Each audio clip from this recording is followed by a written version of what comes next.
Imagine boarding a flight from London to Bangkok, or Karachi to Toronto, or Sydney to Paris. Chances are, even if it's a direct flight, your journey quietly passes through the Middle East. Now imagine that the entire corridor suddenly shutting down. That is exactly what has happened after US-Israeli strikes on Iran and Tehran's retaliation across the region. And it explains why passengers thousands of kilometers away are now facing delays, cancellations and missed connections. Because modern air travel works very differently from what most people think. Airports like Dubai, Doha and Abu Dhabi are not just busy airports, they are also the world's crossroads. Together, these three hubs handled more than 180 million passengers last year. But here's the most important part. Most of those people were not visiting the Gulf. They were changing planes at Doha airport, or nearly 3 out of every 4 passengers are transit travelers. In Dubai, almost half the airport exists just to move people between flights. Airlines such as Emirates, Qatar Airways and Etihad built their entire model around this idea. Instead of flying directly everywhere, passengers moved through one central hub, then continued onward. It is like changing trains at one massive global station. After the strikes on Iran, airspace across 8 countries was restricted or closed. Under normal conditions, around 4,000 to 5,000 commercial flights across the region every day. These skies carry roughly 10 to 12% of the world's long-haul traffic. Once they closed, airlines instantly lost the fastest route linking Europe, Asia and Africa. More than 3,400 flights were cancelled in just days. Over 19,000 global delays followed. Hundreds of thousands of passengers were stranded worldwide. And the disruption spread far beyond the Middle East. First, I want to say to Australians in the region and their families and friends that we understand how distressing and challenging this time is.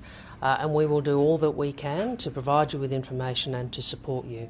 The situation is very challenging and we have large numbers of Australians in the region. Ultimately, these strikes are a matter for the United States and Israel to explain. No one mourns the death of the Supreme Leader. This is a man who was responsible for a regime that brutally murdered its own people in an attempt to retain authority.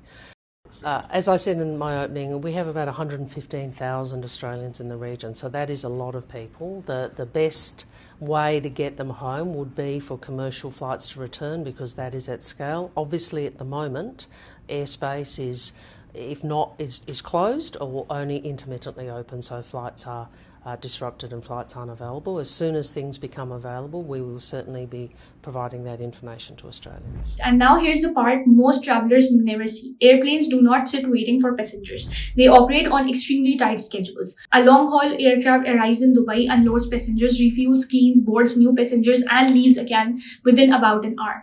The same aircraft might fly Dubai to London next, then London back to Asia. When one flight is cancelled, the plane never reaches its next destination. Now another flight cannot depart. The next few is missing. Passengers miss connections. So one disruption turns into dozens. It is a domino effect in the sky. Long-haul aircraft like Airbus A380s or Boeing 777s usually fly only 1 or 2 routes per day. When Gulf hubs shut down, hundreds of aircraft ended up stranded across Europe, Asia and North America.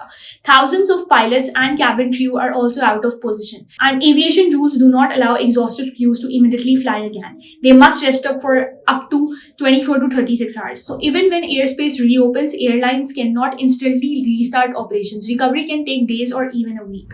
Airlines are also being forced to avoid Iranian and Iraqi airspace completely. Flights between Europe and Asia are now taking detours, adding 1 to 2 extra hours. That means burning about 10 to 20% more fuel. For a single long-haul flight, that can mean up to $100,000 in additional fuel costs. Multiply that across thousands of flights every day and losses quickly reach hundreds of millions. Eventually, airlines may pass those costs on to passengers. Gulf hubs dominate global aviation because of geography. Nearly 80% of the world's population lives within 8 hours of the region. That made Dubai, Doha and Abu Dhabi perfect global connectors. But it also created dependence. When this corridor slows down, travel between continents slows down too. Cargo shipments are delayed. Tourism takes a hit. Business travel stalls. Even supply chains relying on the air freight begin to feel pressure. This crisis shows something important. Global travel today depends on precision, timing, and a few critical hubs working perfectly. When conflict disrupts one region, the effects travel faster than missiles. They move through airports, flight paths, and passenger connections across the world. So if your flight is delayed this week, the reason may not be weather or technical issues. It may be geopolitics unfolding thousands of kilometers away. Because when Gulf airspace closes, the entire world travel network feels it.